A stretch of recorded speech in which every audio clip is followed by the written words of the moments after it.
The day stretched out like a quiet river. There was no noise but the sound of shoes on wet pavement and coffee cups that never seemed full. Officers knocked on doors, interviewed friends, mapped every movement, every phone call, every class schedule. But the answers never came quickly, not in the way they needed them to. The house was locked down, but the world was not. Students returned to classes unsure if they should show their faces. A town that lived on familiarity now wondered who they had lived beside.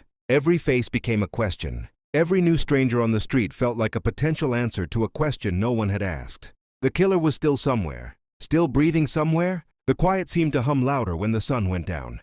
Detectives pulled the victims' phones from evidence and ran the numbers one by one. Calls to friends, to family, to people who were far away and had no idea their names would soon be part of a murder investigation. Each call had a time, a location, a silence. A breakthrough came when a student reported seeing a white Hyundai Elantra parked too long by the house on King Road the night of the killings. They'd seen the car parked across the street earlier in the evening. They didn't think much of it until they saw it again at 3 a.m., sitting there just outside the reach of streetlights. Quiet, still. The car wasn't much to go on, but it was something. They called in every Hyundai Elantra owner in the area. It was like searching for a needle in a haystack made of similar needles. Hundreds of them. But something about the timing made it different. Someone was watching and they had no idea who it was yet. Police began canvassing the area for surveillance footage. They called businesses and asked for security tapes. Each piece that came back felt like a puzzle with pieces that didn't fit. But the Hyundai stuck out.